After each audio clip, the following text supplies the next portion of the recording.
तो ऊपर लिख लीजिए बच्चों 5 to 10 मार्क्स, ये आपको पता होना चाहिए।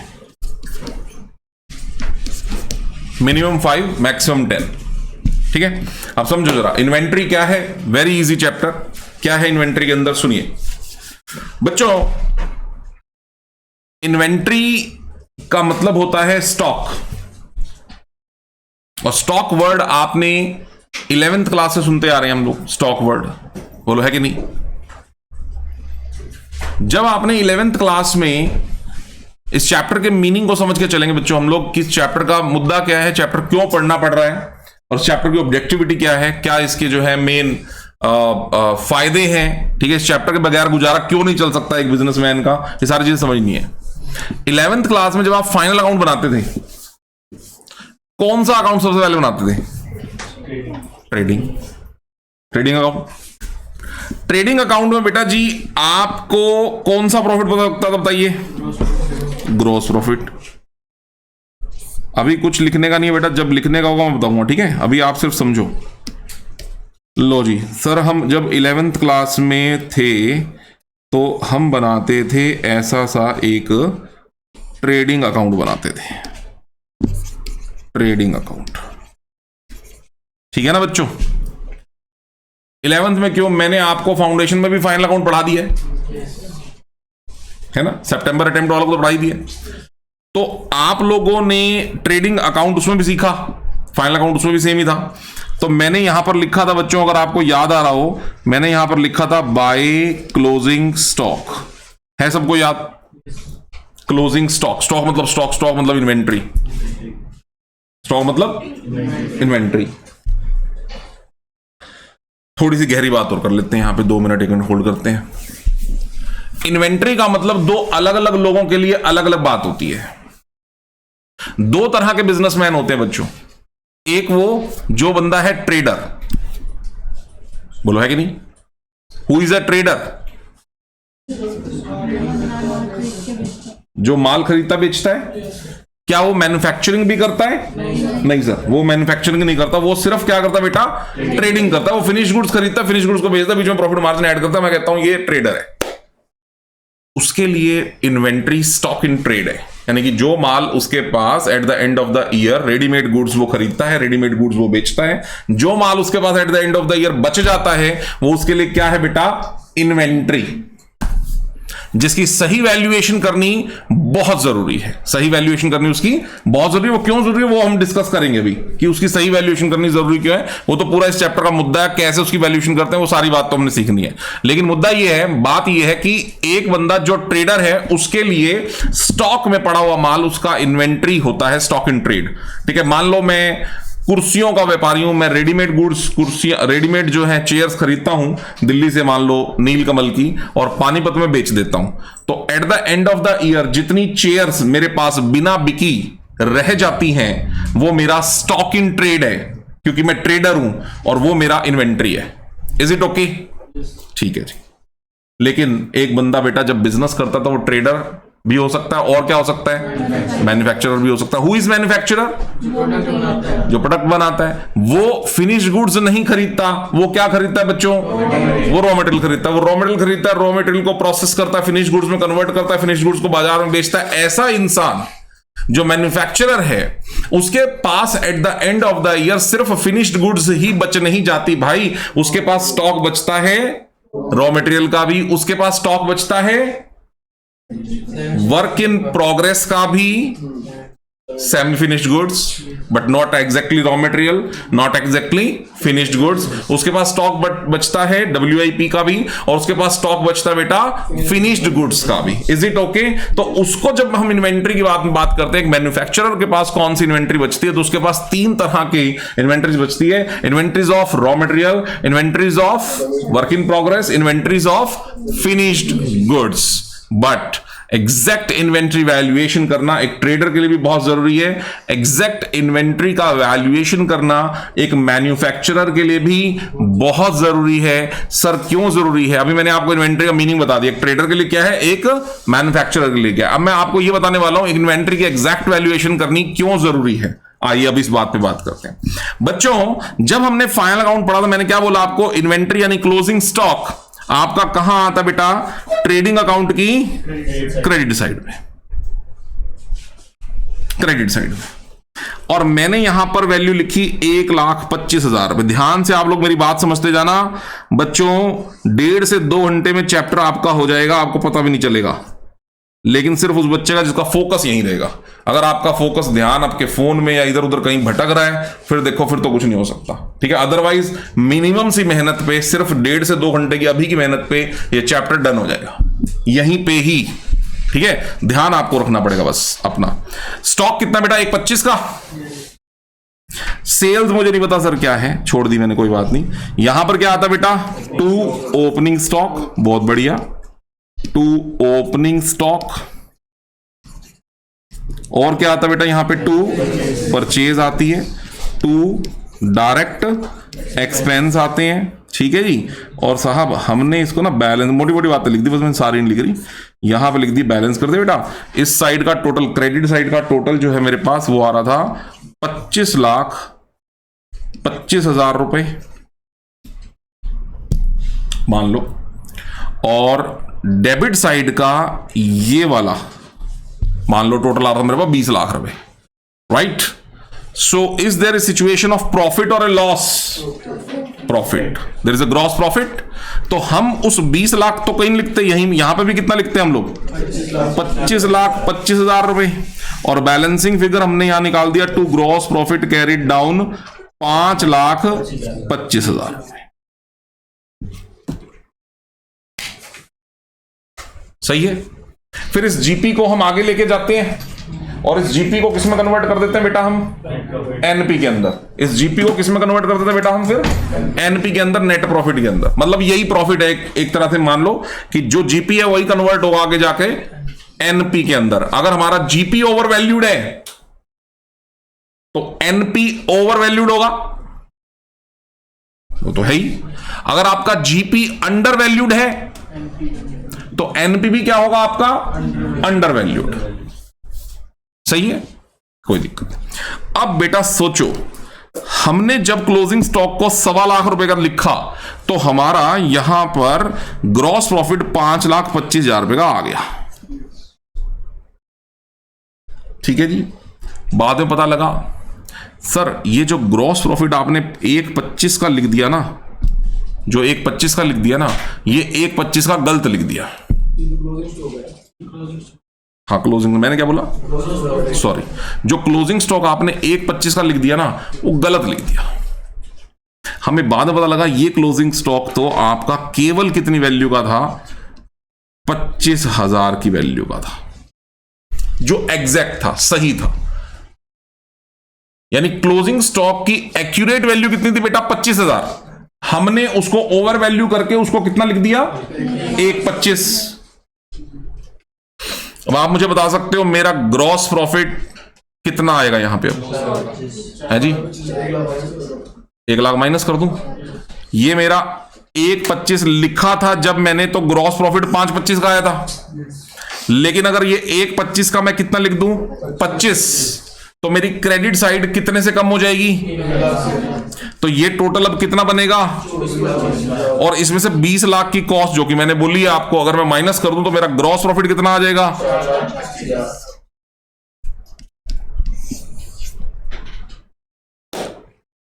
यानी मैं आपको यह समझाना चाह रहा हूं कि क्लोजिंग स्टॉक को अगर आपने गलत वैल्यू कर लिया, अगर गलत वैल्यू कर लिया तो आपका पूरा का पूरा ग्रॉस प्रॉफिट भी गलत वैल्यू पे चला जाएगा। और अगर ग्रॉस प्रॉफिट गलत वैल्यू पे कर लिया तो इसका सीधा इंपैक्ट किसके ऊपर पड़ेगा, नेट प्रॉफिट पे। और नेट प्रॉफिट का सीधा इंपैक्ट आपके टैक्स स्टेटस पे पड़ेगा। यानी कि पूरा का पूरा अकाउंटेंसी ही, इसका मतलब आप क्या मेंटेन करके चल पड़े हो, गलत। बोलो सही है ना। इसका मतलब क्लोजिंग स्टॉक की सही वैल्यू को करना बेटा बहुत जरूरी है, क्योंकि क्लोजिंग स्टॉक की सही वैल्यू मतलब ग्रॉस प्रॉफिट की सही वैल्यू, ग्रॉस प्रॉफिट की सही वैल्यू मतलब नेट प्रॉफिट की सही वैल्यू, नेट प्रॉफिट की सही वैल्यू बेटा टैक्स स्टेटस सही, सब कुछ सही। इसका मतलब बिजनेस की अकाउंटेंसी आप सही तरीके से मेंटेन कर रहे हो, क्योंकि अकाउंट्स को मेंटेन करने का मेन लॉजिक यही होता है कि आप बिजनेस का क्या सही निकालना चाह रहे हो, नेट प्रॉफिट सही निकालना चाह रहे हो। इज इट ओके और नॉट? बोलो सही हो गया।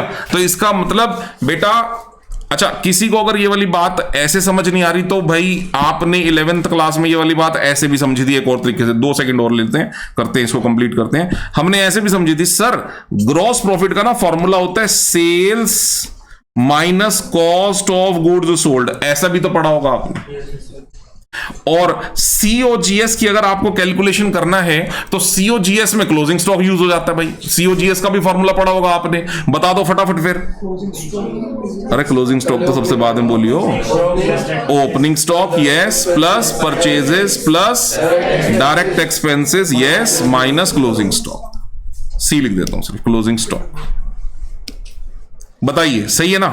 तो यहां से भी तो बेटा ये वाली बात ऐसे कवर अप कर सकता हूं मैं कि अगर आपने यहां पर इस एग्जांपल के हिसाब से अगर आपने क्लोजिंग स्टॉक ज्यादा लिया, अगर ज्यादा लिया तो बताओ कॉस्ट आपकी क्या हो जाएगी, बोलो। अगर क्लोजिंग स्टॉक ज्यादा लिया तो कॉस्ट कम हो जाएगी, और अगर कॉस्ट कम हो गई तो ग्रॉस प्रॉफिट वो बढ़ जाएगा।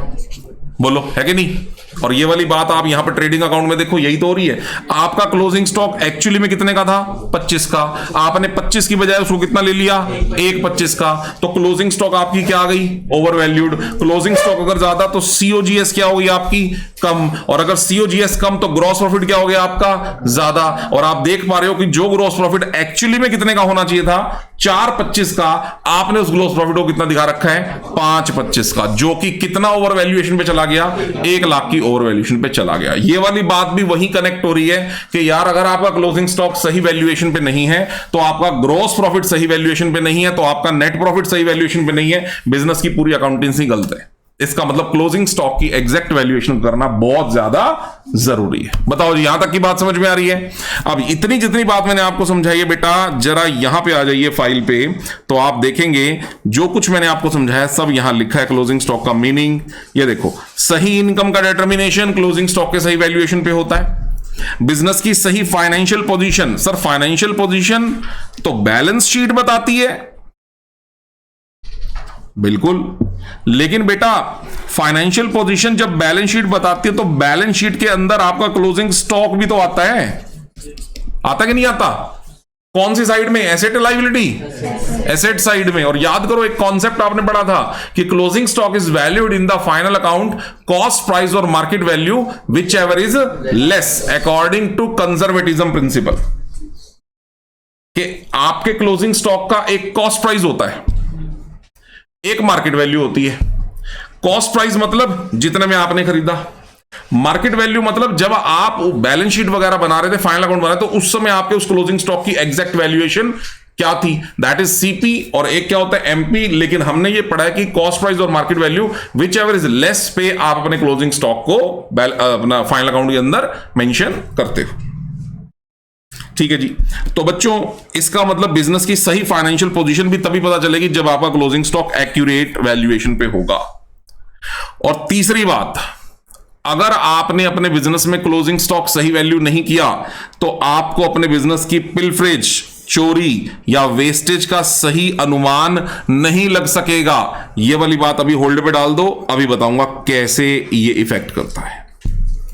और क्लोजिंग स्टॉक की सही वैल्यूएशन करना स्टैट्यूटरी भी जरूरी है, लीगली स्टैट्यूटरी कॉम्प्लायंस। यानी कि अगर आपको लीगली अपने अकाउंट्स को ग्रीन चिट देनी है भाई, क्लीन चिट देनी है भाई, सही है मेरे अकाउंट सही है, कोई भी आके ऑडिट कर ले, तो आपको अपने क्लोजिंग स्टॉक को सही एक्यूरेसी से वैल्यू करना बहुत जरूरी है, तभी लीगली आपके अकाउंट्स भी सही माने जाएंगे। तो स्टैट्यूटरी कॉम्प्लायंस यानी कि लीगल, अगर आपको सारी रिक्वायरमेंट्स को फुलफिल करना है, closing stock should be accurately valued. Is it okay बच्चों? ठीक है। तो ये 4 फायदे हैं क्लोजिंग स्टॉक को सही वैल्यू किस तरह से किया जा सकता है।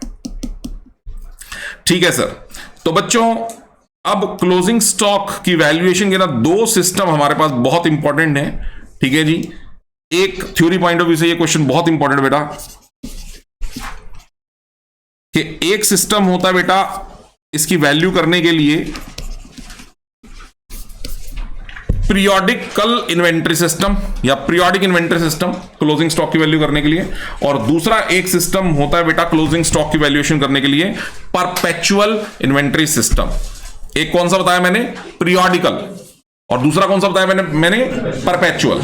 जरा मैं 5-7 मिनट इन दोनों थ्योरी पे लगाऊंगा ताकि आपको सिस्टम समझ में आ जाए क्या चीजें हैं ये। सुनिए, पीरियोडिकल एंड परपेचुअल सिस्टम का क्या मतलब है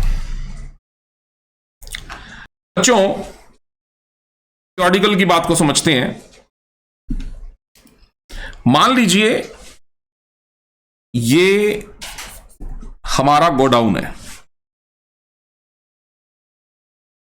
जहां पे हम रॉ मटेरियल खरीद के लाते हैं, ठीक है जी, जहां पर हम रॉ मटेरियल खरीद के लाते हैं, ये हमारा गोडाउन है।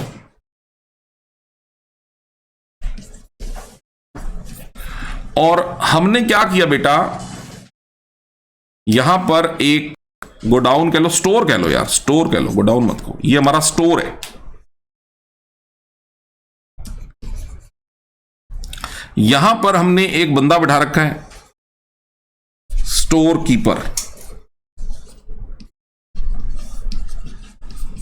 स्टोर कीपर बैठा हुआ है जी, ठीक है। ये ध्यान रखता है कितना माल आया था और कितना माल मैंने फैक्ट्री में भिजवा दिया प्रोसेस करने के लिए।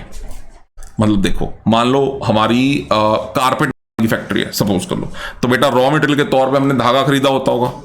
धागा हम पहले कहां पर स्टोर कर रहे हैं, स्टोर में लेके आ रहे हैं, उसको स्टोर रूम में धागे को लेके आ रहे हैं, वहां रख रहे हैं, और फिर जब जब जितने जितने धागे की जरूरत पड़ती होगी, यहां स्टोर से आपके वो धागा जो है वो कहां पर शिफ्ट हो जाता होगा, शेड्स में। लो जी, ये आपकी फैक्ट्री है, ये आपकी फैक्ट्री है, ठीक है बच्चों।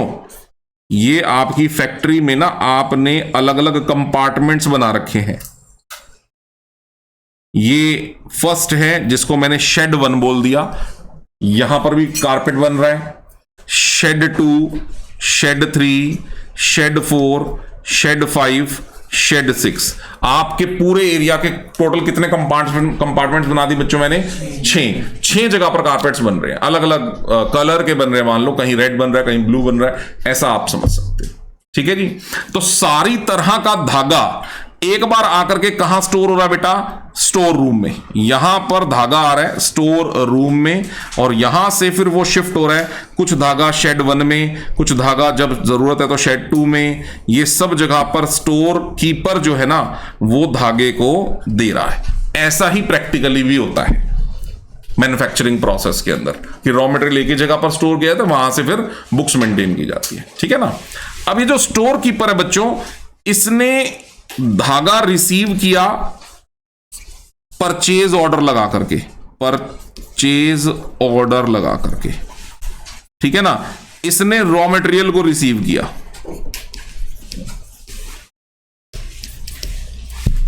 ठीक है, इसने रॉ मटेरियल को रिसीव किया। अब इसने धागा रिसीव किया, मान लो पहली बार 100 किलो, सही हो गया। फिर इसने धागा रिसीव किया और परचेज किया 500 किलो। इस वक्त स्टोर में कितना माल होना चाहिए बच्चों, 600 किलो होना चाहिए सर, बिल्कुल सही। कितना किलो होना चाहिए, 600 किलो। फिर इसने इसमें से इशू किया शेड नंबर 1 को, इसमें से इशू किया शेड नंबर 1 को 50 किलो। तो बताओ अब स्टोर में कितना माल होना चाहिए, 550 किलो। कितना माल होना चाहिए, 550 किलो।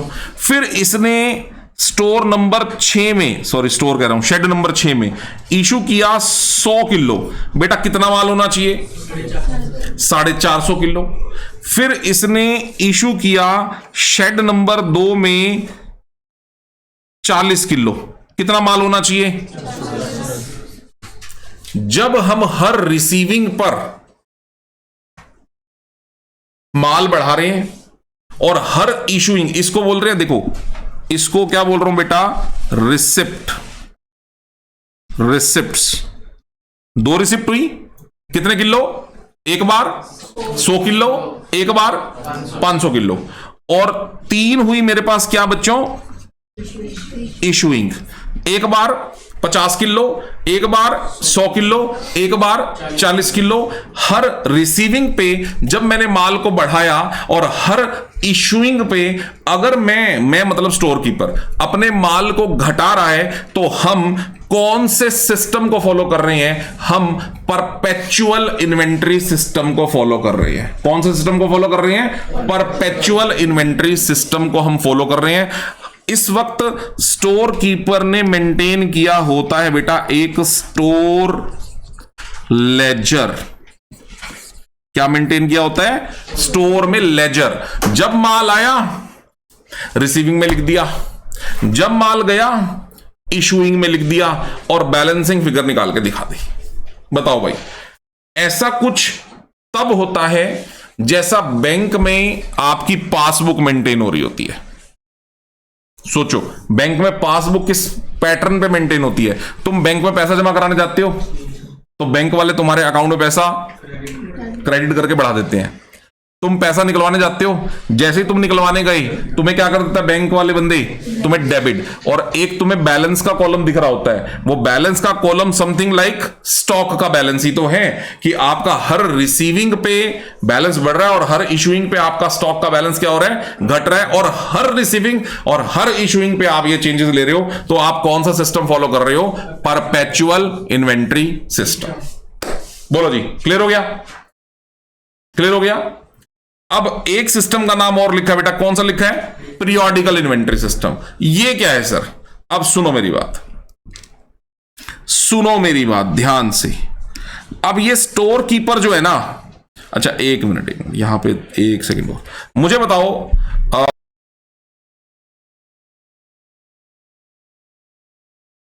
अकाउंट मेंटेन है, अगर मैं उससे पूछूं स्टोर वाले स्टोर कीपर से, भाई एक बात बता कितना माल आया था, क्या बोलेगा वो, कितना बोलेगा बेटा, 600 किलो।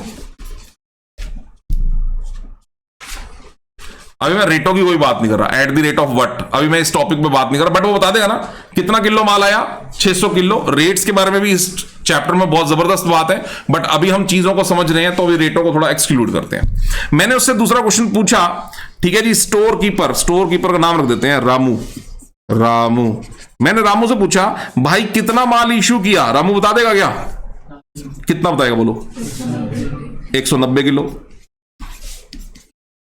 मैंने उससे तीसरा क्वेश्चन पूछा, भाई कौन सा शेड वाला कितना ले गया, वो ये भी बता देगा कि सर शेड नंबर 1 में जो लेबर है वो 50 किलो ले गई, शेड नंबर 2 वाली लेबर 40 किलो ले गई, शेड नंबर 6 वाली लेबर कितना ले गई, 100 किलो ले गई, बाकी शेड वालों ने भी माल नहीं मंगवाया, तो टोटल इश्यू कितना हो गया, 190 किलो। मैं उससे पूछता हूं भाई बैलेंस बता देगा क्या, तो रामू बैलेंस बता देगा, नहीं बता देगा, बता देगा। कितना बैलेंस बचा बेटा, 420 सब कुछ बता देगा रामू, क्योंकि वो कौन सा सिस्टम फॉलो कर रहा है बच्चों, कौन सा सिस्टम फॉलो कर रहा है, perpetual inventory system, store laser maintain कर रहा है। बोलो सही हो गया, क्लियर है।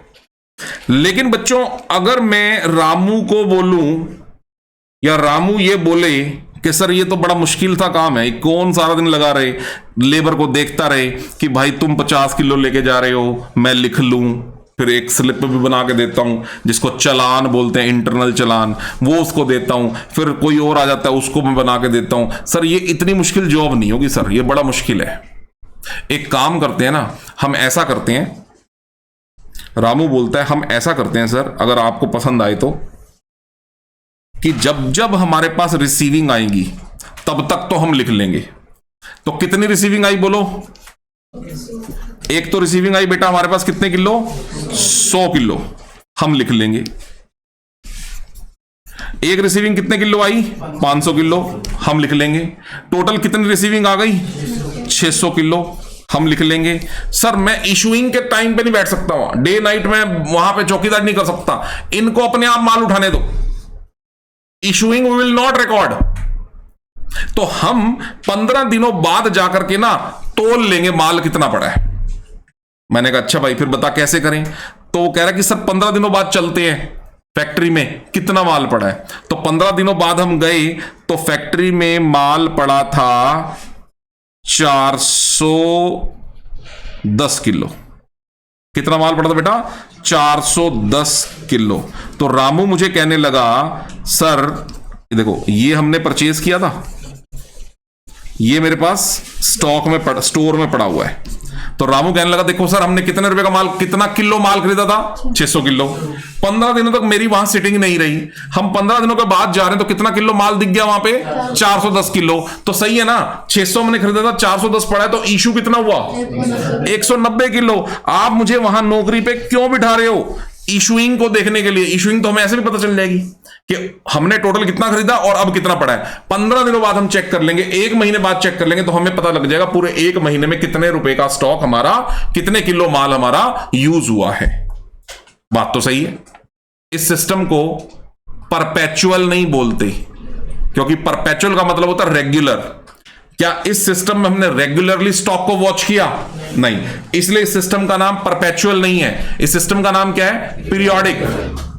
माल आया, हमने रिकॉर्ड कर लिया, 1 महीना हम गए नहीं फैक्ट्री के अंदर, फिर स्टोर में क्या पड़ा हुआ, और 1 महीने बाद हमने देखा तो कितने किलो माल हमें पड़ा दिखा 410 किलो। तो हमें पता लग गया कितने किलो माल इशू हुआ, 190 किलो माल वहां पर इशू हुआ।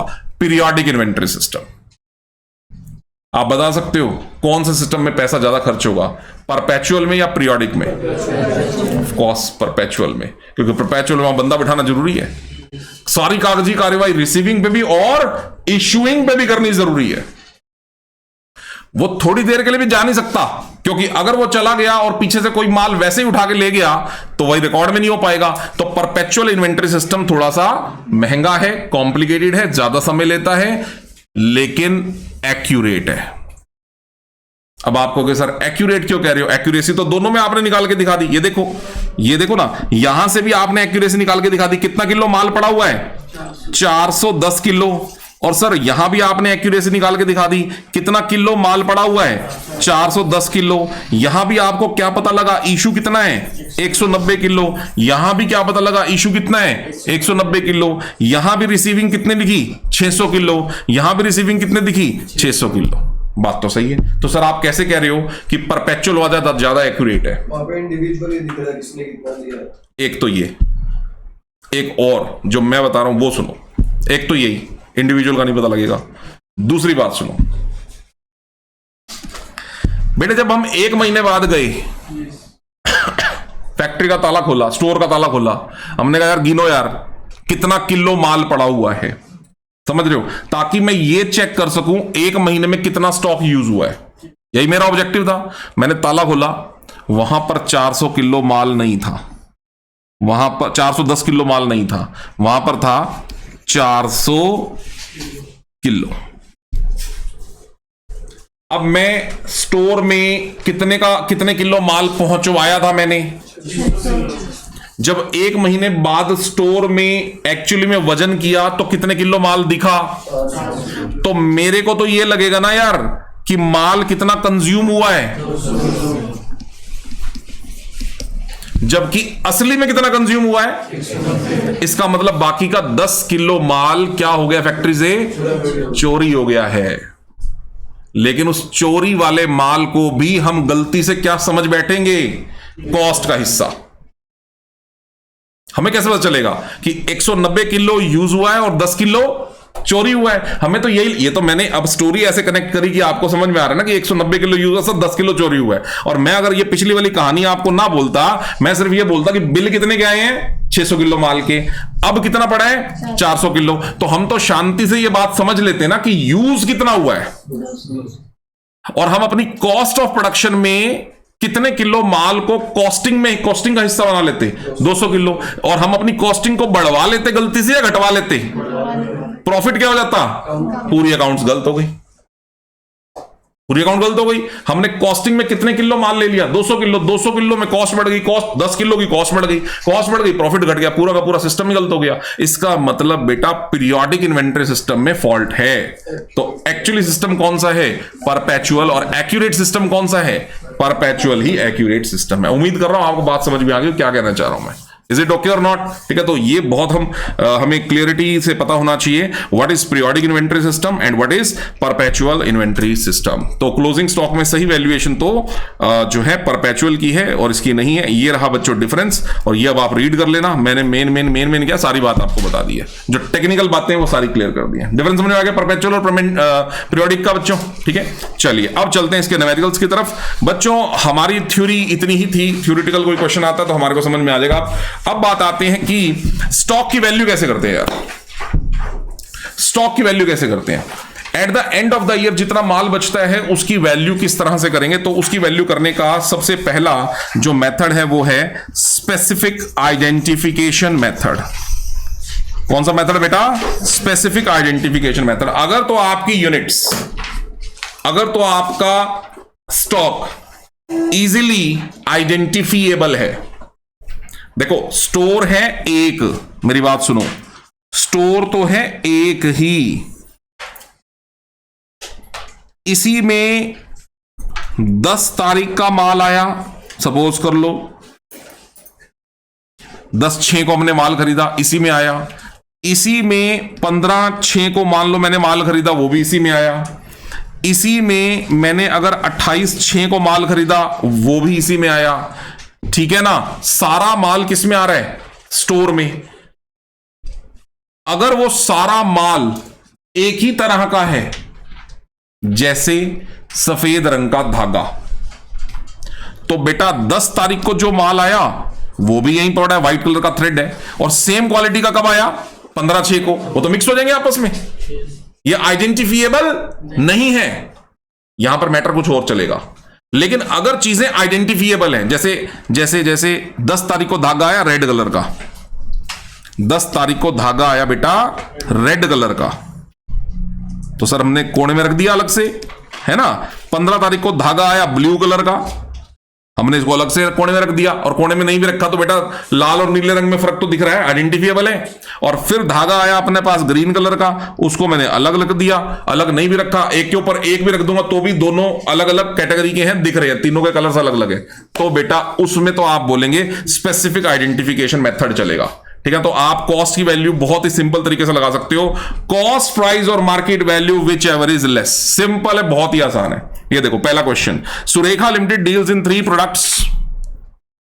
कौन से 3 प्रोडक्ट लेके आते हैं बेटा? वो P, Q और R, which are neither similar nor interchangeable. मतलब अलग अलग है। Similar, neither similar nor interchangeable, मतलब कि एक दूसरे की जगह पर यूज भी नहीं होता, मतलब अलग अलग है ना, सेपरेटेबल है। At the end of the financial the historical cost and NRV मतलब नेट रियलाइजेबल वैल्यू, मतलब market value of the item of the closing stocks are.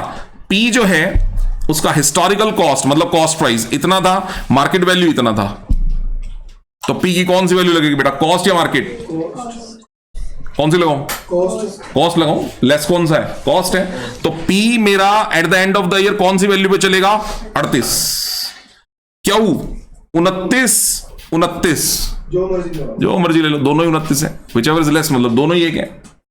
17-14, तो मेरे पास इन तीनों की चीजों की वैल्यू का पता चल गया। 38, 29 और 14, टोटल मेरे पास स्टॉक कितने का बचा हुआ है? 81 रुपए का। लेकिन बात ध्यान से सुनो बच्चों, ये तो तब होगा ना जब चीजें इजीली आइडेंटिफिएबल हैं। कॉस्ट, प्राइस और market value whichever is less का रूल चलेगा। इज इट ओके और नॉट? डन है फर्स्ट क्वेश्चन? डन। चलिए क्वेश्चन नंबर 2। अब 3 ऐसे मेथड मैं आपको बता रहा हूं बच्चों जो आपको बहुत ही आसान लगेंगे। ठीक है, बहुत ही आसान, बहुत इजी है। फीफो, लिफो एंड आपका एवरेज प्राइस मेथड। मैंने आपको बेस बता दिया कि स्टोर रूम में अलग अलग तारीख को, ध्यान से सुनिए, अलग अलग तारीख को अलग अलग रेट से माल आता होगा।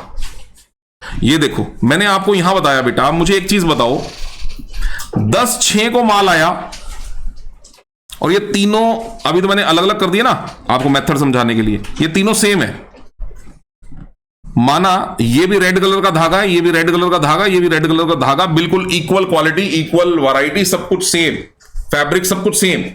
बस आप मुझे बताओ 10 तारीख को जो धागा खरीदा है 100 किलो और 15 तारीख को जो धागा खरीदा मान लो 200 किलो, और इस तारीख को जो धागा खरीदा मान लो 300 किलो, इन तीनों के रेट बिल्कुल सेम होंगे क्या? हो भी सकते हैं, डिफरेंट भी हो सकते हैं। तो माना कि ये वाला जो धागा खरीदा ये खरीदा एट द रेट ऑफ 10 रुपए किलो, ये खरीदा एट द रेट ऑफ 9 रुपए किलो, और ये खरीदा एट द रेट ऑफ 12 रुपए किलो। इज इट पॉसिबल और not? Yes it is, yes it is. तो एक फैक्ट्री का जो मालिक है उसको अपना क्लोजिंग स्टॉक का एक्यूरेट वैल्यू करने के लिए कुछ मेथड्स को यूज करना पड़ेगा, और उसमें सबसे पहला मेथड है FIFO, first in first out, कि जिस रेट से माल पहले आया हम मानेंगे उस रेट वाला माल पहले चला गया प्रोडक्शन में। दोबारा, जिस रेट से माल आया उस रेट वाला माल पहले चला गया, और हमारे पास टोटल कितने किलो माल आया बेटा? कितने किलो माल आया? 600 किलो, और इस 600 किलो में से 500 किलो माल मान लीजिए मैंने इशू कर दिया फैक्ट्री के शेड्स में, तो कितना किलो माल बच गया?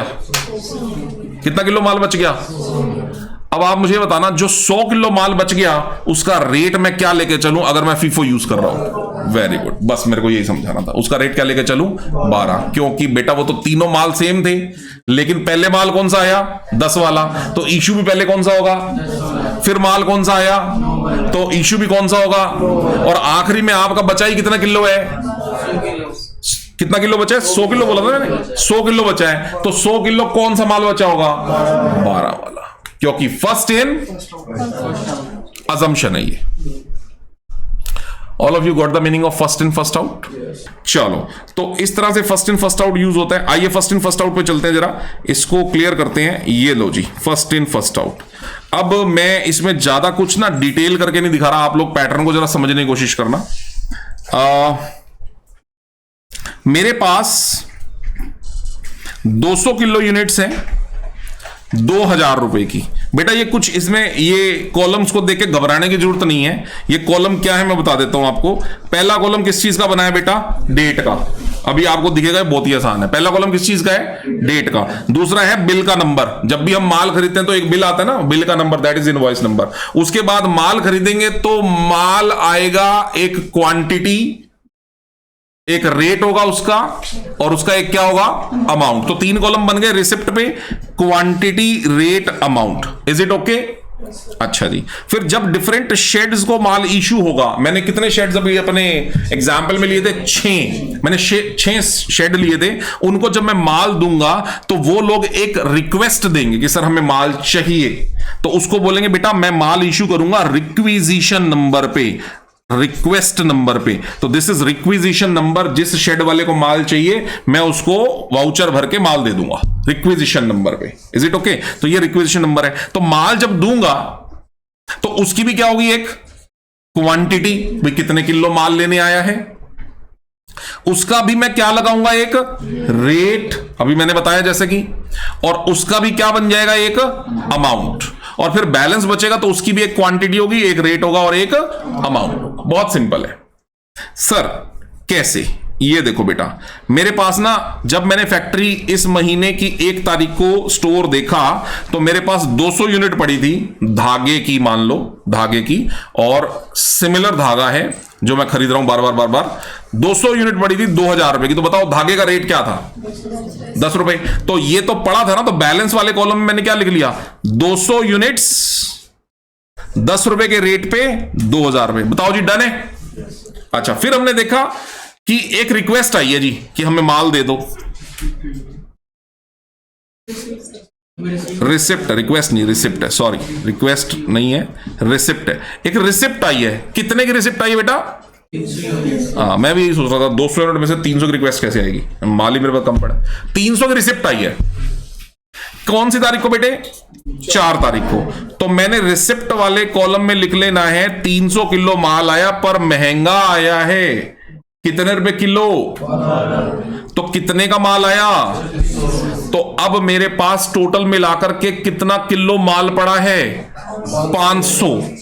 लेकिन दोनों के प्राइजेस क्योंकि अलग अलग हैं, मैं दोनों की क्वांटिटी को अलग अलग बैलेंस के कॉलम में लिखना पसंद करूंगा।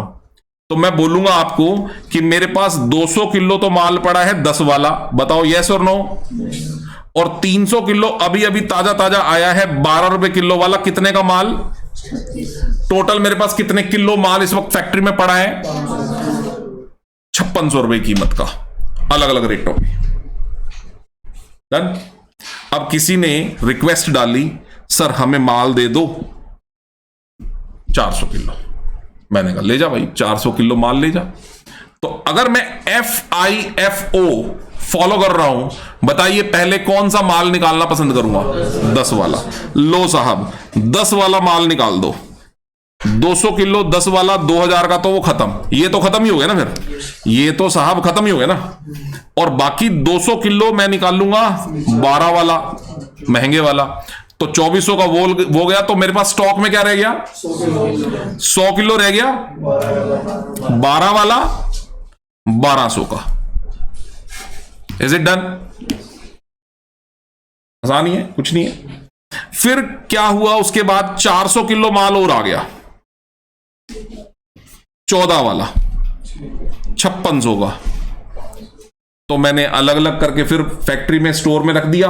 मैंने कहा जी मेरे पास 100 किलो 12 वाला बचा है 1200 का, और 400 किलो 14 वाला बच गया 5600 का। कोई दिक्कत नहीं है। अब मेरे को रिक्वेस्ट आई कितने किलो माल की बेटा, कि सर हमारे को 300 किलो माल दे दो। रिक्वेस्ट नंबर कितना है बेटा, 102। सर हमारे को कितने किलो माल दे दो। मैंने कहा ले जाओ भाई 300 किलो माल ले जाओ।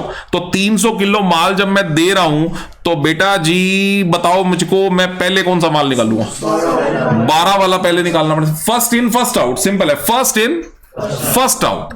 इट डज नॉट मीन कि पहले वाला महंगा है सस्ता है, भाई कोई भी है, जो माल पहले आया वो पहले जाएगा। First in first out, simple. तो 100 किलो माल निकाल दिया भाई 12 वाला, लेकिन उसको तो कितने किलो देना था, टोटल 300। तो 200 किलो माल कौन सा देना पड़ेगा, 14 वाला। तो बेटा जी बचेगा कितने किलो, 200, कितने वाला, 14 वाला, 2800 का। अब आप मुझे एक बात बताओ, इस स्टेज में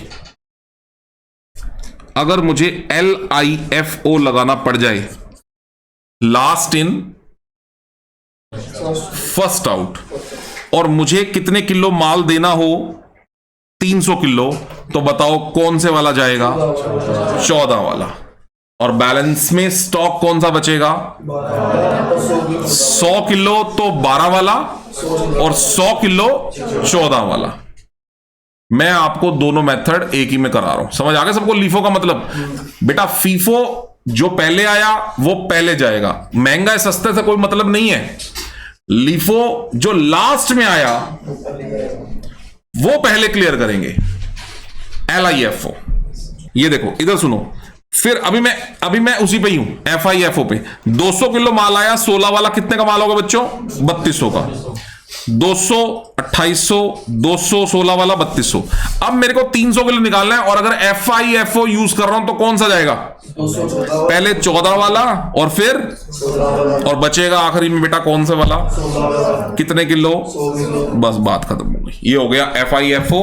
और अगर मैंने दूसरे को LIFO करना है, मेरे हिसाब से आप सब लोगों को LIFO समझ में आ गया होगा, मुझे स्पेशली क्वेश्चन दोबारा कराने की जरूरत नहीं है। LIFO डन है यहां पे। चलो अब आ जाओ तीसरे मेथड पे, सिंपल एवरेज वेटेड एवरेज। सुनो बच्चों, simple average and weighted average में क्या डिफरेंस है बच्चों। एक मेथड मैंने ले लिया सिंपल एवरेज, और एक मैं मेथड ले रहा हूं वेटेड एवरेज। सिंपल एवरेज का मतलब होता है आपको पहले पूरे क्वेश्चन को देखना है, पूरे क्वेश्चन में किस किस रेट का माल आया है, पूरे क्वेश्चन में किस किस रेट का माल आया है, ठीक है ना। अब आप पहले पूरा क्वेश्चन पढ़ोगे, बताओ जी ये रहा मेरा क्वेश्चन, बताओ किस किस रेट का माल है, बोलो। सबसे पहले तो 10 वाला तो मेरे पास पड़ा ही था, 12 का आया, 14 का आया, इन सब का कर दो टोटल डिवाइड सिंपल एवरेज। तो मेरे पास माल भाई 10 वाला आया हो, 12 वाला आया, 14 वाला, 16 वाला, कोई भी आया हो, मेरे को जब इशू करना है तो मेरा एवरेज रेट क्या लग जाएगा, सबका सम डिवाइड बाय 4। तो बेटा एवरेज प्राइस जरा चेक करो कितना आ गया, 13 रुपए। तो इसका मतलब अब जब कोई भी बंदा मुझसे माल मांगने आएगा, यानी कि फैक्ट्री का जो बंदा है, स्टोर कीपर है, वो जब भी माल इशू करेगा तो वो ये कहेगा भाई मेरे पास ये 4 तरह का माल आया था, इन चारों का एवरेज रेट गया 13। तो मुझे जब जब माल इशू करना है तो मुझे कौन से रेट से इशू करना है, 13। और पूरे पैटर्न में उसने कितने किलो माल इशू किया चेक करो, मेरे ख्याल से 1000 किलो। चेक करना क्वेश्चन में, इशू 1000 किलो, रिसीविंग कितने किलो करी थी बेटा, 200 पहले बड़ा, पहले 200 बड़ा, 1100 किलो शायद, ये देखो ना 200 पहले बड़ा, 200 पहले ही बढ़ा था ना। तो हमारे पास टोटल स्टॉक 1100 किलो आया। अब वो किस रेट से आया भाई हमें कोई मतलब नहीं है। जब हम सिंपल एवरेज कर रहे हैं ना तो हम कहेंगे हमारे पास टोटल 900 किलो आया था, उसका रेट हमने कितना मान लिया था, सिंपल एवरेज का मतलब 13 रुपए एवरेज कर लिया हमने। और मेरे पास जो माल गया बेटा वो कितने किलो माल गया इसमें से, 800 किलो, उसका रेट भी हमने सिंपल एवरेज कर लिया कितना, 13। तो आखिरी में जो माल बचा बेटा वो कितने किलो, उसका रेट भी कितने के हिसाब से। तो इसका मतलब मैं क्या बोलूंगा, अगर मैं simple average price method follow कर रहा हूं तो मेरे पास कितना क्लोजिंग स्टॉक की वैल्यू बची है, 1300 रुपए का क्लोजिंग स्टॉक मेरे पास इस वक्त बचा हुआ है।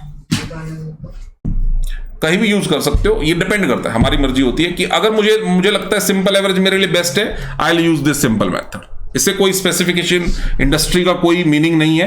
हाँ, ये आप ये कह सकते हो कि अगर मान लो मेरी चीजें जो हैं वो सिमिलर तरह की हैं, ठीक है ना, तो आप simple average price method use कर सकते हो। सभी, मैं पहला माल ले रहा हूं, दूसरा ले रहा हूं, तीसरा, बिल्कुल आइडेंटिफिएबल है, बिल्कुल सिमिलर है, ठीक है ना, आइडेंटिफिएबल कह रहा हूं, बिल्कुल सिमिलर है ना, तो आपका ये मेथड यूज कर सकते हैं। बाकी प्रोड्यूसर पर डिपेंड करता है, उसको फीफो लगाना है, लीफो लगाना है या कौन सा लगाना है, हर जगह सब लग सकता है।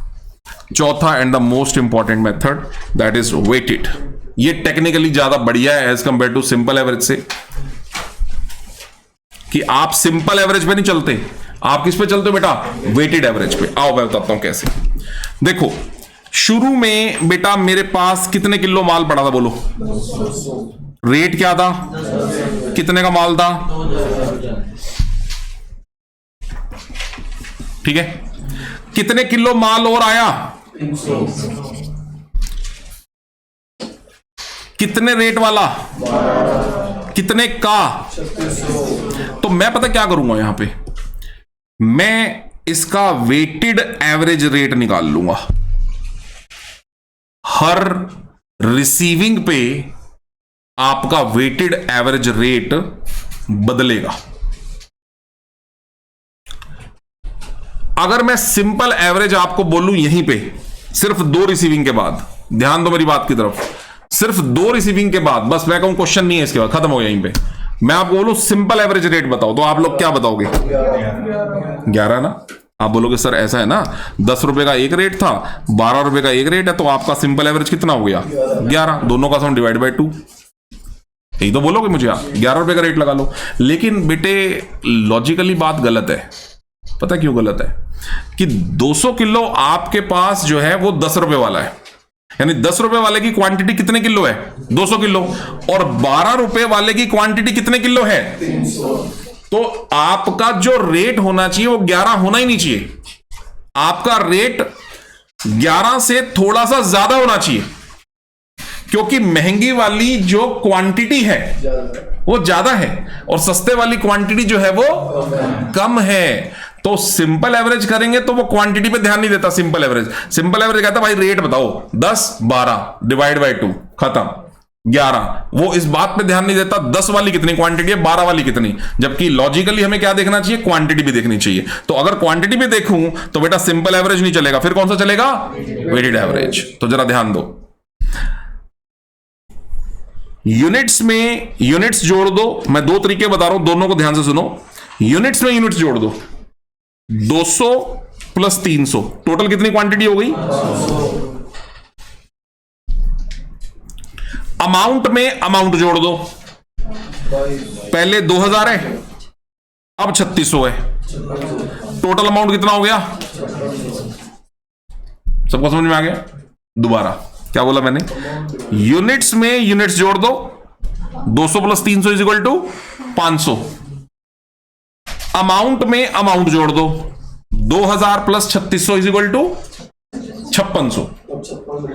अब 5600 को आप डिवाइड कर दो 500 से, तो आपका वो वाला रेट आ जाएगा जिसमें आपने क्वांटिटी को भी कंसीडर कर लिया। अब ये सिंपल एवरेज रेट नहीं आया बेटा, ये वेटेड एवरेज रेट आया है। ठीक है, यूनिट्स में यूनिट्स जोड़ दो, अमाउंट में अमाउंट जोड़ दो, और फिर अमाउंट को यूनिट से डिवाइड कर दो। अब आपने यूनिट्स को भी कंसीडर कर लिया, प्राइस को भी कंसीडर कर लिया। ये सिंपल एवरेज रेट नहीं आया, कौन सा रेट आया है? Weighted average. और अगर किसी को ये वाली बात मैं इस तरह से बताऊं तो बेटा और ज्यादा लॉजिकल लगेगी कि सर हमारे पास 200 यूनिट थी 10 वाली, प्लस हमारे पास 300 यूनिट हैं 12 वाली। First units first price, second number of units second price, divided by sum of both the units. 300 200 plus 300।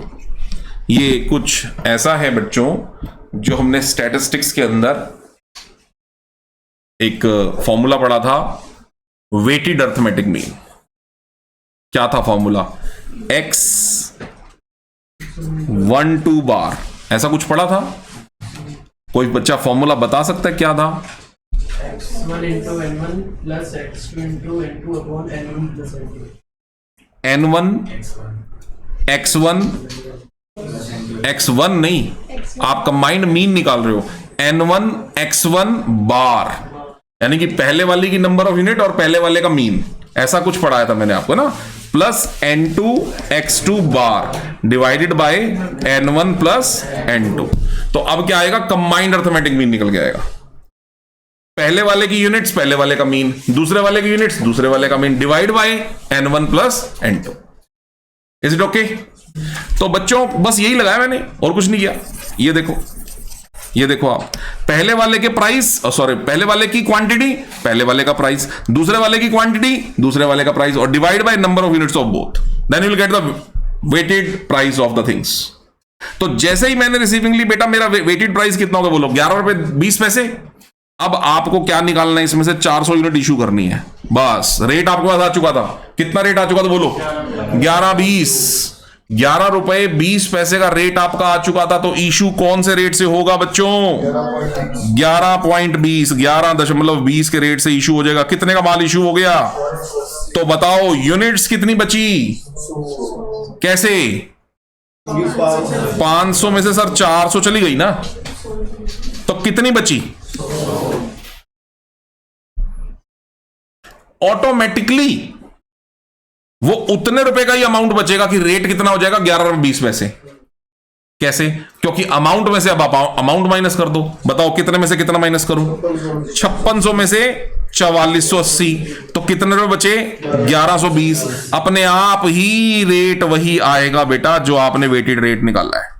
1120 divide by 100 करके देख लो, वही 11.20 पैसे। रेट इशू पे चेंज नहीं होगा।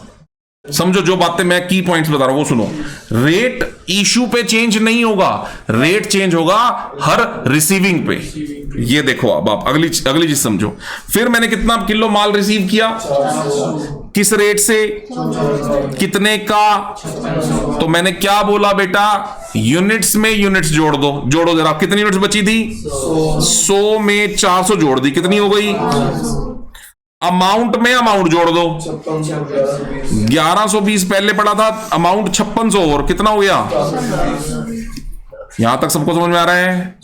यूनिट्स में यूनिट्स जोड़ दो, अमाउंट में अमाउंट जोड़ दो, और फिर उठा के अमाउंट को यानी कि 6720 को किससे डिवाइड कर दो? यूनिट से। आपका अब रेट 11 रुपए 20 पैसे नहीं आया, अब रेट क्या हो गया बेटा? 13 रुपए 44 पैसे। और ये सिंपल वाला रेट नहीं है, सिंपल एवरेज नहीं है बेटा, कौन सा एवरेज है? वेटेड एवरेज है। सिंपल एवरेज नहीं है, कौन सा एवरेज है बच्चों? वेटेड एवरेज है। वेटेड एवरेज रेट कितना हो गया? 13 रुपए 44 पैसे। इज इट ओके और नॉट? इज इट ओके और नॉट? अब मेरे को इशू करना है भाई, कितने किलो? 300 किलो। किस रेट से इशू करूं? कितने का चला गया? 4032 का। बताओ यूनिट्स कितनी बची? बताओ अमाउंट कितना बचा? 6720 माइनस 4032। मेरी बात समझ रहे हो? तो जितना अमाउंट आया ना ये 2688, इसको आप एक बार यूनिट से डिवाइड करके देख लेना, रेट वही आएगा 13 रुपए 44 पैसे। यानी इशू करने के बाद वेटेड एवरेज रेट चेंज नहीं होगा बैलेंस का, लेकिन जैसे ही आप एक रिसीविंग लोगे तो वेटेड एवरेज रेट क्या हो जाएगा? चेंज हो जाएगा। देखो अगली कोई रिसीविंग है, और है सर एक और है। 200 किलो 16 वाला 3200 का माल आया। बताओ बेटा कितनी यूनिट्स हो गई? बताओ बेटा कितना अमाउंट हो गया? सर 2688 तो पहले था, प्लस में 3200 और आ गया, ये हो गया 5888। और 5888 को डिवाइड किससे करना है? 400 से। रेट कितना हो गया? 14 रुपए 72 पैसे। अब जो भी इशू करेंगे किस रेट से करेंगे? 14 रुपए 72 पैसे। तो 300 यूनिट इशू कर दो किस रेट से? 14 रुपए 72 पैसे से। और 4416 का माल गया तो बची कितनी यूनिट बेटा? 100। किस रेट से? 14 रुपए 72 पैसे से कितने का माल बच गया? 1472 रुपए का माल मेरे पास बच गया।